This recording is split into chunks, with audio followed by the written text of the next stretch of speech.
Yang dihormati kepada bapak-bapak, ibu-ibu, upasaka, upasika, hadirin yang berbahagia. Puja dan sujud di hadapan Sang Tiratana,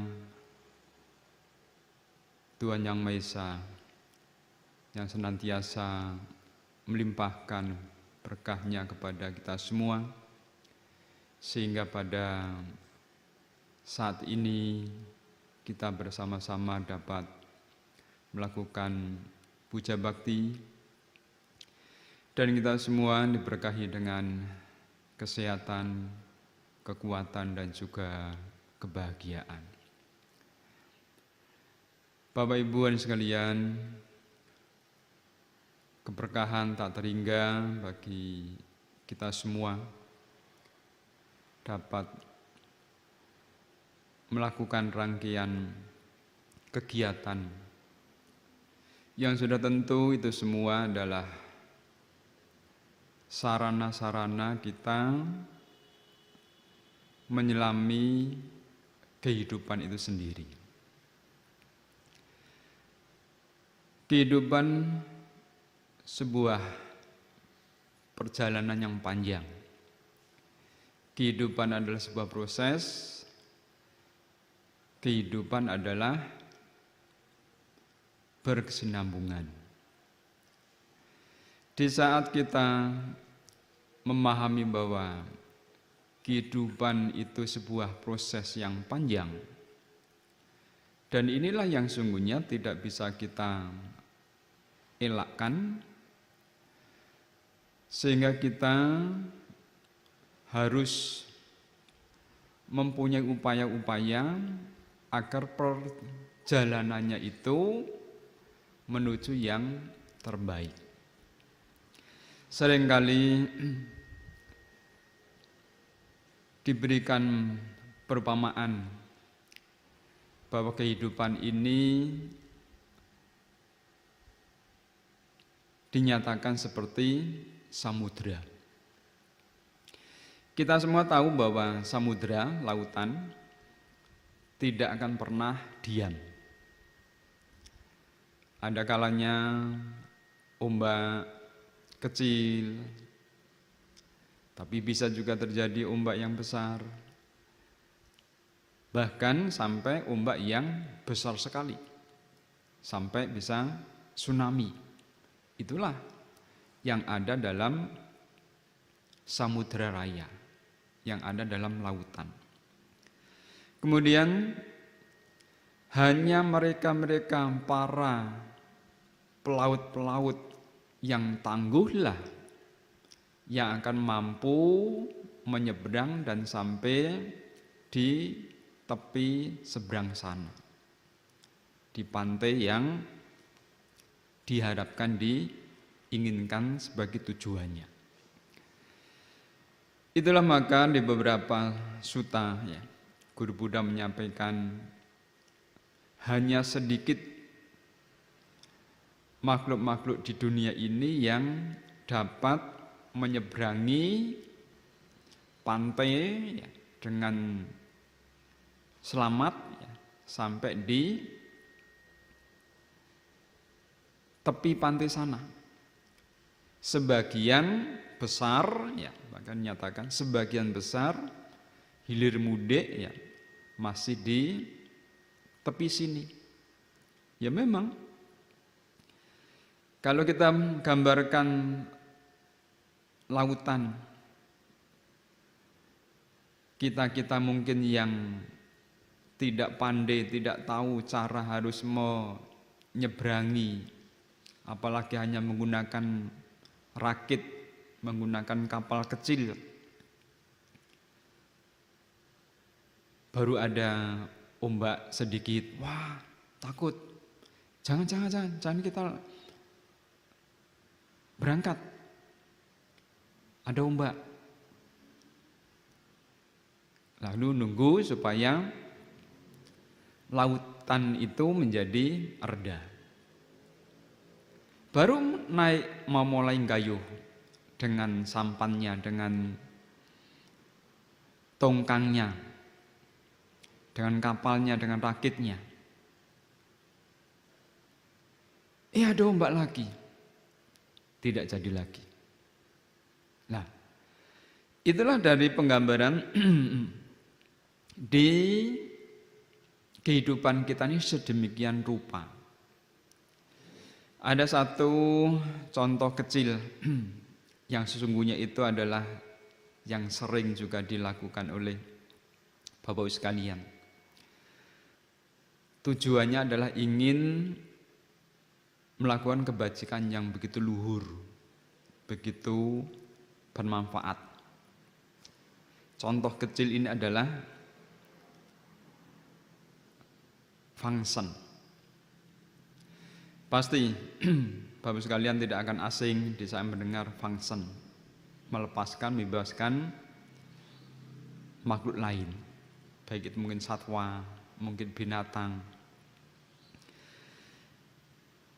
Function adalah praktek luhur, memberikan kebahagiaan, memberikan panjang umur kepada makhluk lain, bahkan bisa juga kebebasan, bahkan juga bisa kesehatan. Namun apa yang terjadi? Kita sudah tahu bahwa function itu manfaatnya luar biasa. Sudah tentu juga akan memberikan pahala yang baik, yang besar. Tapi apa yang terjadi? Seringkali ya, baik itu penyampaian secara langsung maupun di grup-grup medsos atau mungkin WA begitu. Jangan function di kali sana itu. Ternyata kira-kira 1 kilo mungkin kurang, di sanalah itu banyak orang mancing. Loh, apa hubungannya? Kita mau membebaskan satwa, ikan, dengan mereka mancing. Apa hubungannya dengan kita? Tapi karena kita ini kadang-kadang sedemikian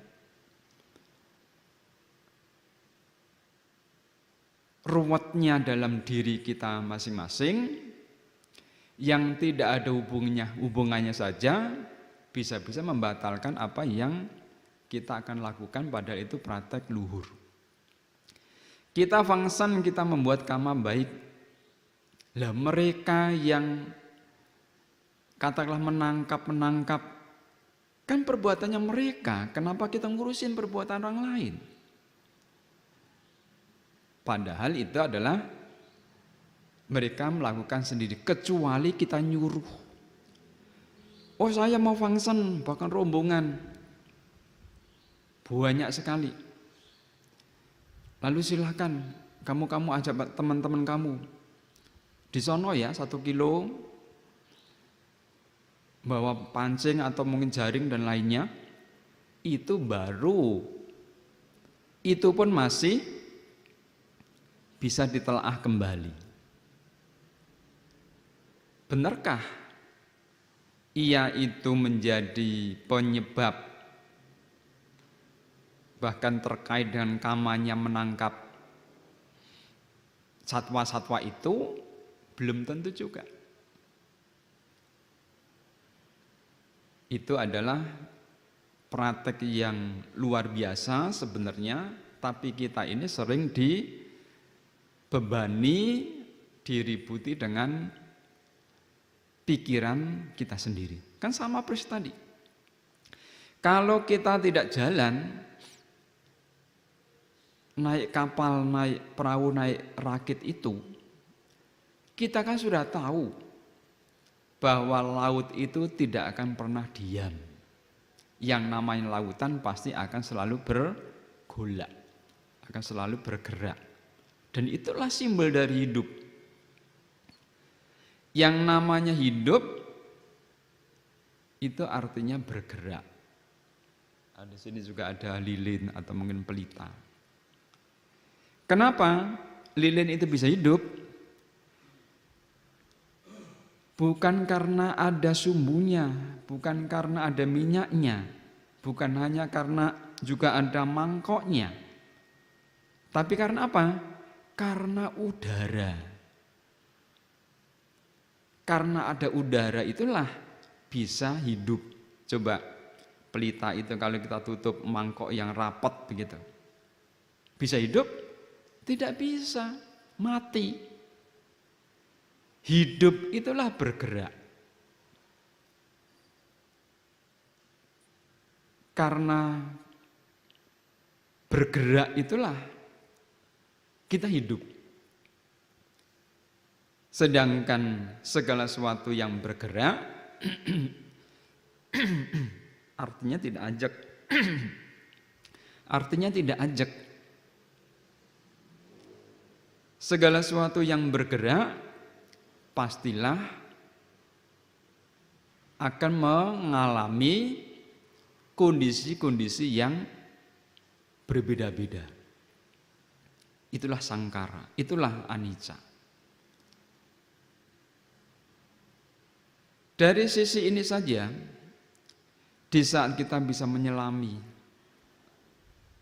disitulah sungguhnya sebuah keberhasilan kita sendiri. Satu hal yang luar biasa, kehidupan ini sebenarnya juga sering diperumpamakan dengan seorang pengembara atau seorang pejalan kaki gitu ya. Sekarang yang mungkin berapa waktu lalu ya dinyatakan tudong. Tudong itu dari bahasa aslinya dutangga. Dutangga. Sekelompok atau seorang yang tidak menetap di suatu tempat, di satu wihara, ya gambarannya yang selalu pindah-pindah tempat ke tempat, itulah namanya dutangga.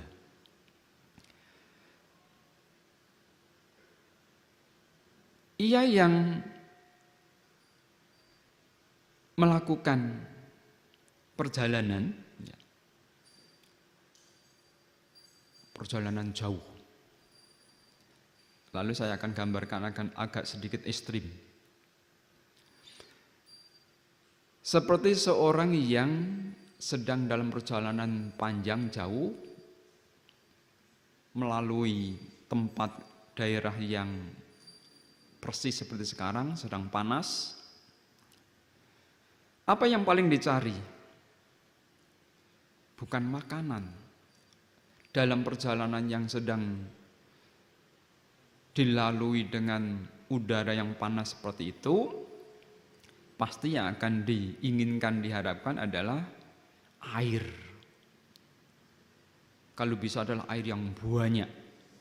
Kalau bisa itu ketemu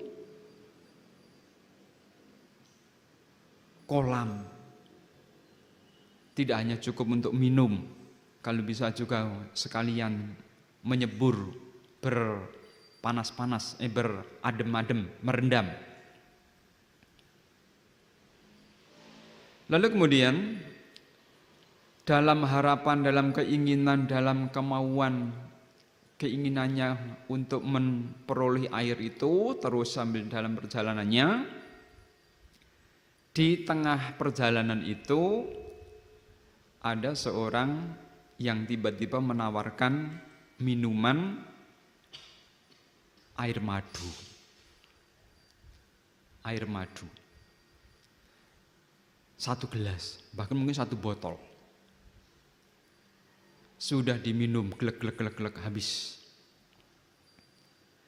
Tapi karena yang diinginkan, yang diharapkan itu adalah air yang banyak tadi, walaupun sudah minum air madu, sudah diminum, apa yang terjadi? Ia merasa belum mendapatkan apa-apa. Padahal air madu adalah air yang bergizi, yang bervitamin, yang menyehatkan, yang lebih dari air. Walaupun itu air satu ember, dibanding nilainya dengan air madu sudah tentu ya, walaupun ini satu gelas akan lebih tinggi, akan lebih bernilai madu itu. Itulah kita sebagai manusia biasa. Itulah kita sebagai putu jana. Padahal sudah mendapatkan yang bernilai, yang berharga. Karena hanya keinginan kemauannya yang belum didapatkan, seakan-akan kita belum mendapatkan apa-apa. Apakah kita sungguhnya sudah mendapatkan seperti yang seorang perjalanan itu mendapatkan madu? Sudah. Kita pertama telah dilahirkan sebagai manusia. Inilah keuntungan pertama yang kita telah peroleh, kita dapatkan. Kalau kita gambarkan Kamalampo itu seperti benih, maka sekarang kita ini bukan lagi benih, tapi sudah sampai pohon. Kita sudah tumbuh menjadi pohon. Pohon itu selain akan berdaun lebat, berbunga dan berbuah. Keuntungan apa yang sudah kita dapatkan, bahkan yang tak terhinggai itu? Sang Buddha menyampaikan arugya paramang labang. Kesehatan itu adalah keuntungan yang tinggi, keuntungan yang besar.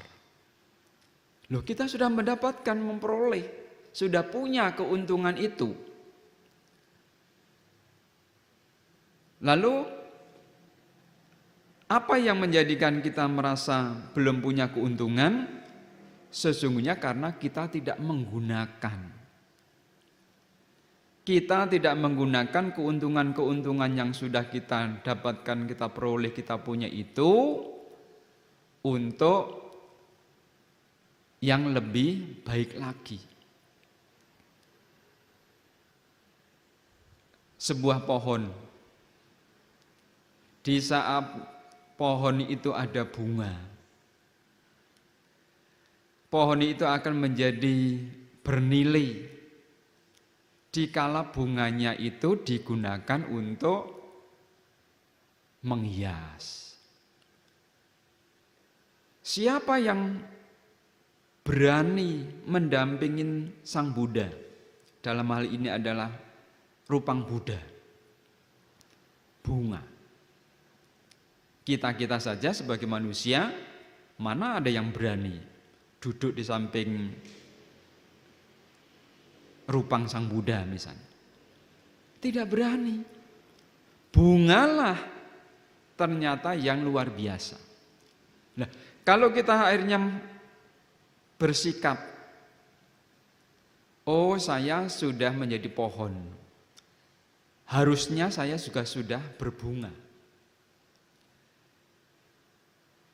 Kalau bunga-bunga itu kita gunakan, kita tempatkan di tempat-tempat yang terbaik untuk menghias altar, untuk menghias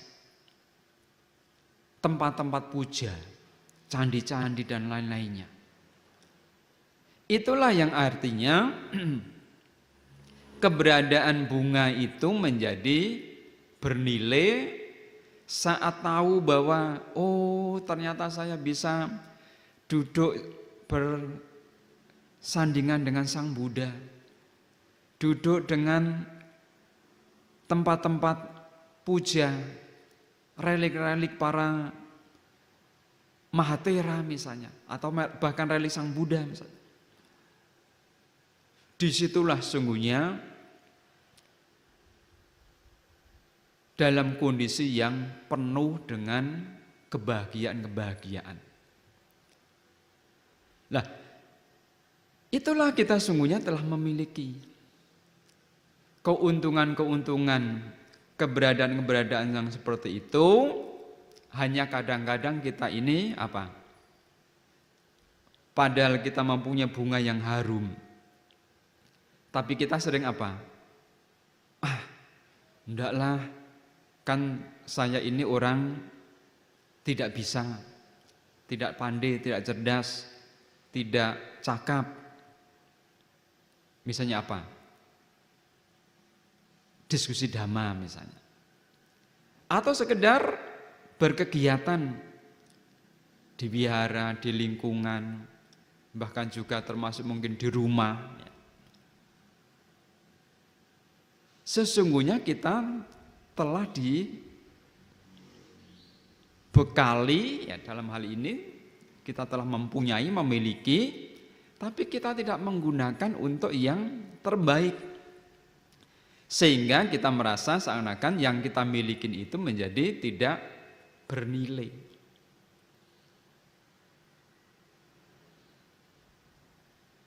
Bapak sekalian, di dalam kehidupan yang begitu luar biasa peliknya, sebuah proses yang namanya proses adalah belum menjadi.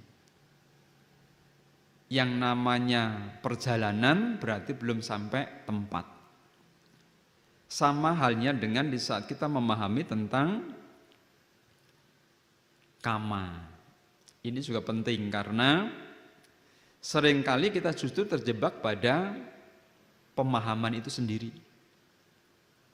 Kan seringkali ya kita ini mendengar, bahkan mungkin kita sendiri yang menyampaikan. Ada orang kesandung. Nah itulah kan karmamu. Lalu apalagi? Mungkin sakit, mungkin kepleset, pokoknya yang lain-lain semualah. Apa yang terjadi, apa yang saat itu sedang ada momen-momen yang kita alami, selalu kita menyampaikan bahwa itu adalah karma. Padahal kita tahu bahwa karma itu adalah sebuah proses, belum berwujud. Apa yang dimaksudkan dengan karma? Di sana dimulai adalah dari cetana atau kehendak. Kalau kita mau mewujudkan sebuah hasil yang ada, harusnya kan wipaka. Tapi kita sering justru selalu menyebut kama dan itu menjadi nyata sebenarnya. Tapi itu adalah bukan sebuah perwujudan. Kita tahu di dalam Paticcasamuppada, apakah hasil sebagai buah itu adalah berhenti di situ? Kan tidak. Setelah berbuah akan menjadi benih kembali. Ya oke, secara duniawi mungkinlah ya kita sebagai bahasa umum ya keduniawian kita, kita mendapatkan keuntungan-keuntungan, kebahagiaan-kebahagiaan inilah karma saya. Ini karena karma saya.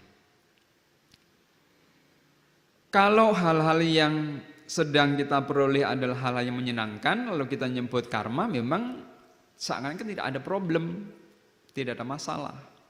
Tapi coba, kalau kita sedang mendapatkan momen-momen kejadian-kejadian tidak menyenangkan, mungkin tetangga kita, teman kita, saudara kita yang kita kenal maupun tidak, langsung menyampaikan, itulah karmamu. Apa yang terjadi? Wah, kita semakin tertekan, kita semakin bahkan marah, mungkin kesal, mungkin juga tidak senang, mungkin juga membenci. Akibat dari mana? Akibat pemahaman setengah. Kalau yang baik, kita menerima sebagai karma. Tetapi kalau yang tidak baik, kita tidak mau menerima itu sebuah karma. Lalu bagaimana kita harus memahami hal tersebut? kehidupan ini seperti uang koin. Kehidupan ini persis dengan dua sisi. Uang koin kita tahu sebelahnya itu ada angkanya nominal, sebelahnya pasti biasanya gambar-gambar. Ya. Dulu ada gambar melati, pernah kalau salah adalah rumah Padang. Ya. Lalu yang belakang ini nggak salah adalah ada angklung ya. Bante, saya tidak mau yang gambar angklung. Angklung itu kan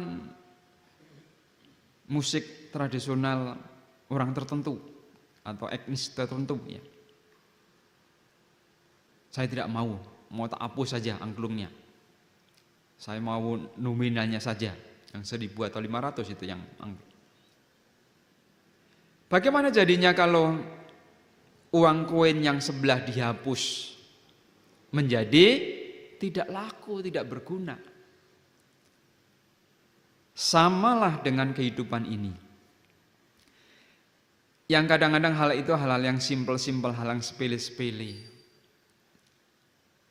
Sakit dan sehat itu milik bersama, milik kita sendiri.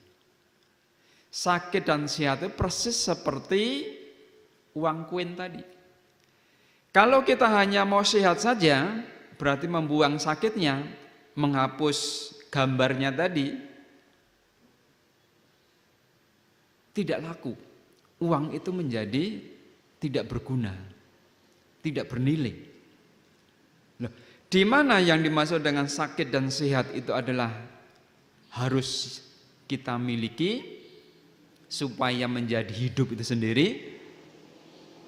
Mungkin kalau di antara di sini ada yang dokter. Kita semua dipahamkan bahwa setiap hari, bahkan setiap saat, sel-sel tubuh kita ini mati. Mati itulah sakit. Yang paling gampang, yang langsung ada dalam diri kita. Karena sel tubuh kita mati, karena kita sakit, karena sakit itulah kita menjadi sehat. Kalau sel tubuh kita tidak berganti, tidak ada yang mati, anjak, loh kita malah mati beneran. Karena menjadi tidak ada sirkulasi pergantian sel di dalam tubuh kita ini. Oh, sehat dan sakit itu dua-duanya harus kita terima. Dua-duanya itu milik kita. Di saat ini menjadi dasar saja, oh sakit dan sehat itu kita harus akui. Bahkan kita harus sayangi, kita harus cintai, kita harus jaga. Kita harus rawat. Karena itu yang justru mengantarkan kita menjadi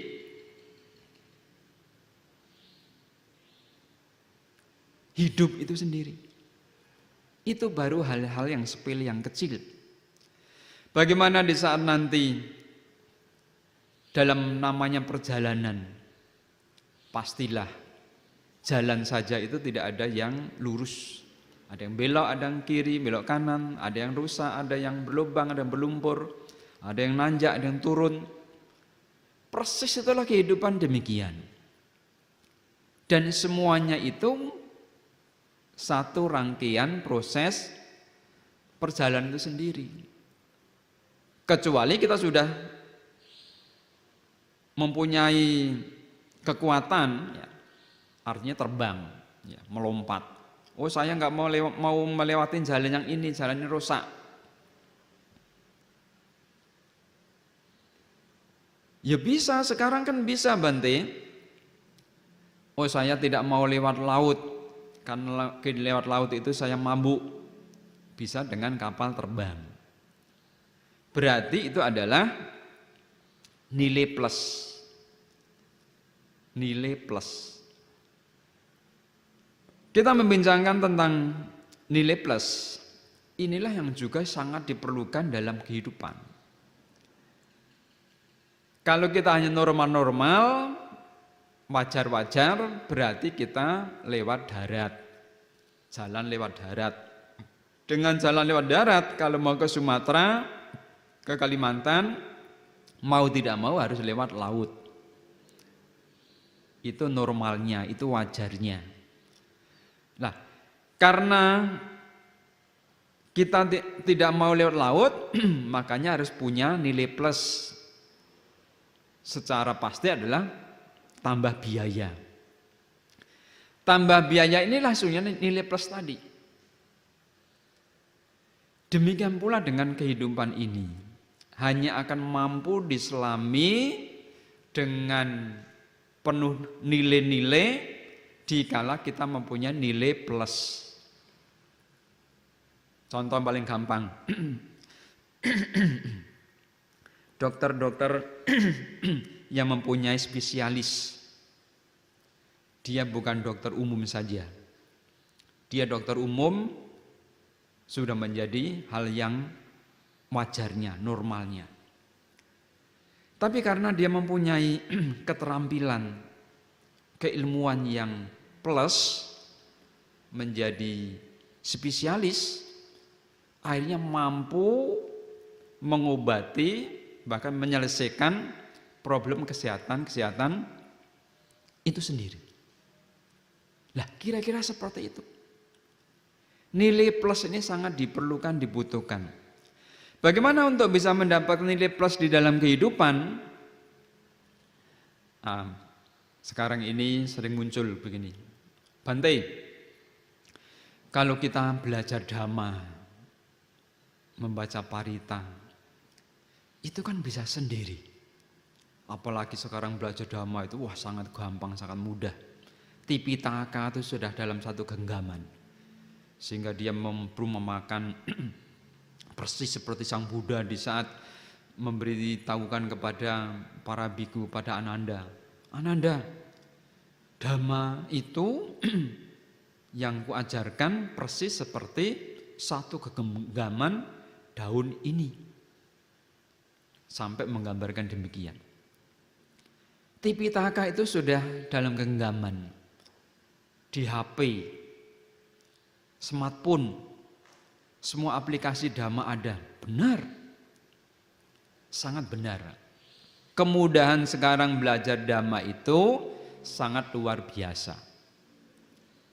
Dibandingkan ya Pak Bu, kalau ingat di kampung saya dulu, sampai tahun-tahun menjelang tahun 80-an, 89, mau 90 begitu.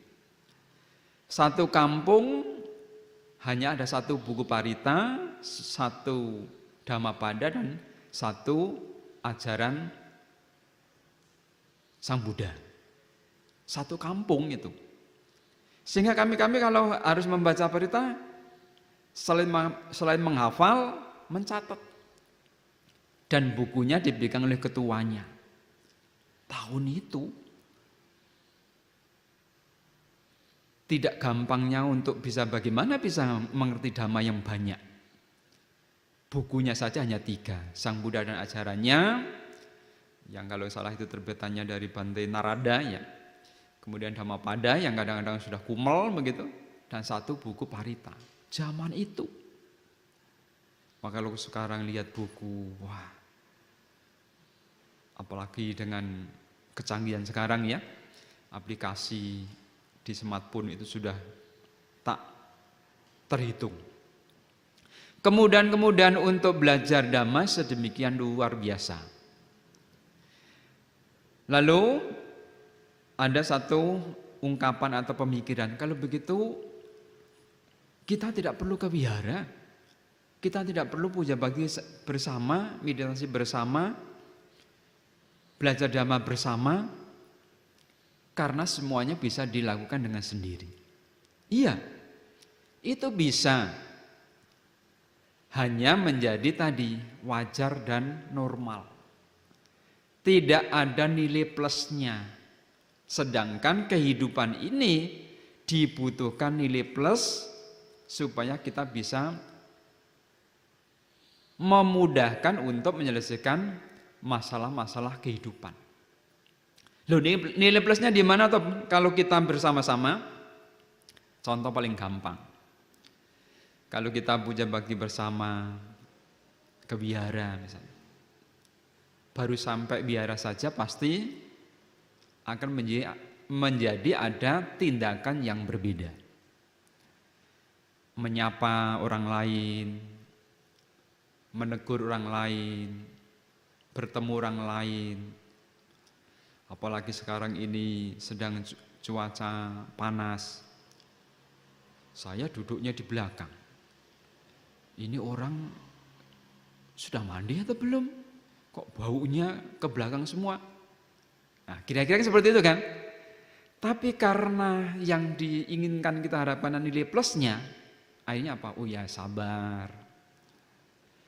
Di saat kita bertemu saja, kita sudah langsung praktek dhamma yang lebih banyak. Itulah nilai plusnya. Coba kalau sendiri. Loh, sendiri mau belajar sabar dengan siapa? Maka kalau kita ingat ya, anak-anak sekarang misalnya gitu. Atau bahkan jangan anak-anak lah, kadang-kadang kita semua juga yang sudah dewasa, sudah mungkin orang tua. Kalau kita diomelin misalnya gitu ya, diomelin mamanya, orang tuanya gitu. Nah sekarang kepala itu, anak-anak pakai apa? Earphone kan, tutup aja kepalanya. Sepertinya dia iya manduk-manduk, ya diomelin, dinasihati, dinyanyiin orang tuanya gitu ya. Padahal ternyata dia sebenarnya menghindar. Sebenarnya dia lari dari apa yang sedang dihadapin itu. Sehingga praktek sabarnya di mana? Kantiknya di mana? Menjadi tidak pernah praktek kanti, kesabaran. Kita bisa bayangkan seandainya Bodhisattva Siddhartha itu waktu itu tidak pernah terlahir sebagai Kantiwadi, dipukulin, dicambuk, bahkan sampai dipotong jarinya, potong tangannya, potong kakinya, terakhir potong lehernya. Tapi selalu mengatakan bahwa kesabaran itu bukan ada di tubuh ini, bukan di fisik ini, bukan ada di jari saya, bukan di tangan saya, bukan di badan saya, tapi ada dalam hati, dalam pikiran. Mungkin di saat kalau Bodhisattva tidak pernah terlahir itu, tidak akan mampu ya menghadapin apa yang akhirnya terjadi. Saat difitnah, saat dicaci maki, saat diserang, diserbu, marah dan lainnya. Mungkin juga malah belum mencapai. Nah, itulah kadang-kadang kita berdalih, udahlah kita nggak mau repot, tidak mau sibuk, tidak mau ngurusin pihak lain. Sesungguhnya dengan kita bersikap seperti itu, satu poin dhamma terlewatkan, yaitu adalah melatih kanti, melatih praktek kesabaran.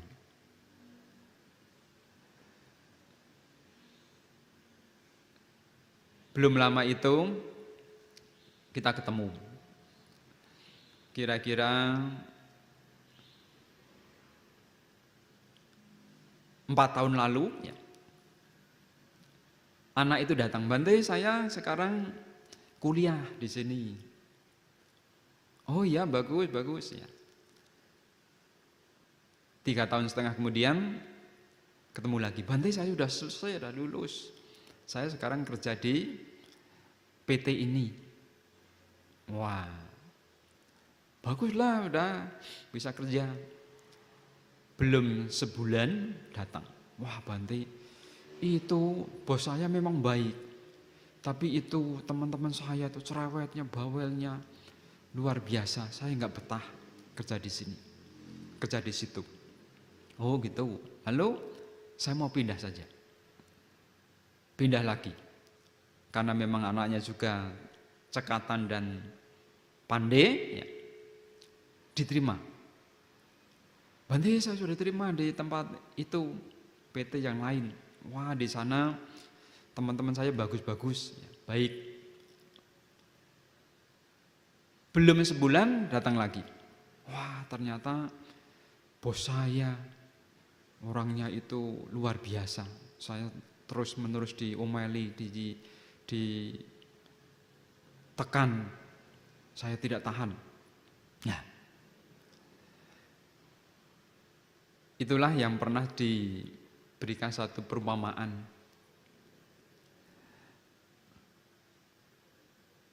Biasanya sampai jam berapa?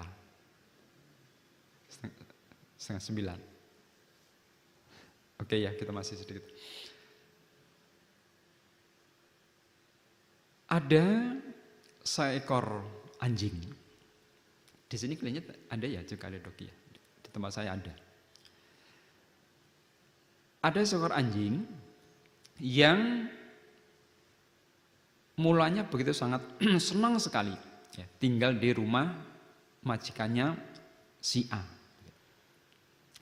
Lalu suatu ketika anjing ini ternyata keluar, lalu ketemu dengan rumah di sebelah. Wah, ternyata rumah majikan saya itu tidak bersih, saya gatal-gatal. Maka pindahlah di rumah sebelah. Iya, ini rumah ini yang baik. Pasti orangnya yang punya rumah ini rajin, bersih-bersih, maka rumahnya segar. Tidak lama kemudian, ternyata rumah ini juga kotor. Pindahlah ke bawah pohon. Wah, ini bawah pohon ini yang nyaman, enak, apalagi seperti sekarang sedang cuaca panas gitu ya, silir-silir. Itu rumah-rumah itu ternyata kotor-kotor semua. Bapak sekalian, apa yang terjadi? Ternyata anjing itu yang sedang kudisan. Walaupun dia mau pindah tempat berapa kali selama kudisannya, gatalannya, badannya itu belum diobati, ya selamanya akan selalu menyalahkan apa yang ada di sekitarnya. Persis sama, apa sesungguhnya yang tadi, kisah si anak tadi. Coba kalau dia bertahan, kalau dia juga mau mengoreksi pada dirinya, apakah sesungguhnya yang menjadikan saya tidak tahan itu adalah benar orang-orang teman-teman kita yang ada di sekitar itu, atau juga karena pikiran saya. Bisa-bisa itulah karena reaksi pikiran kita sendiri. Sering disampaikan bahwa persoalan itu sesungguhnya hanya mungkin nilainya 10, tapi reaksi pikiran batin kita inilah yang berlebihan.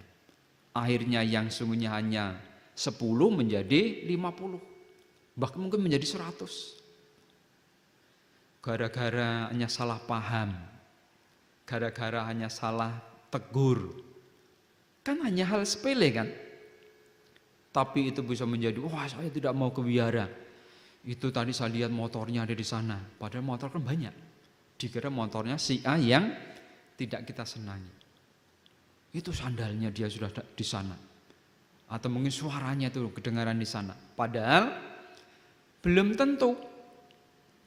Nah, hal-hal inilah yang akhirnya bisa menjadi penghambat kemajuan praktek-praktek dhamma dalam kehidupan kita. Bapak sekalian, maka dengan kita berupaya, kita memahami tadi di awal, hanya mereka-mereka yang tangguhlah yang akan mampu menyeberang ke pantai sana. Itulah kehidupan. Di saat kita telah memahami bahwa kehidupan adalah bergerak, berproses, tidak akan pernah ajak. Segala sesuatunya yang berproses pasti akan menemui dua hal, baik dan buruk. Kalau itu sudah kita pahami bahwa itulah milik dari kehidupan itu sendiri, maka kita akan pasti menjadi bersikap yang berbeda dibanding di saat kita hanya ingin selalu yang menyenangkan. Kita hanya inginnya yang sehat terus. Padahal si sakit itu sendiri adalah juga milik kita yang harus kita rawat, kita cintai, kita sayangi. Sehingga memberikan kemanfaatan yang luar biasa, yaitu adalah hidup itu sendiri. Bapak sekalian, dengan pemahaman-pemahaman itulah yang akan selalu memberikan kemajuan dalam batin pikiran kita, sehingga kita praktek dhamma itu dengan nyata, tidak mudah dipengaruhi. Ya, seperti tadi contoh dari Fangsen, hanya hal yang sebenarnya tidak perlu, ya, tapi itulah juga bentuk dari reaksi pikiran kita yang penuh ya dengan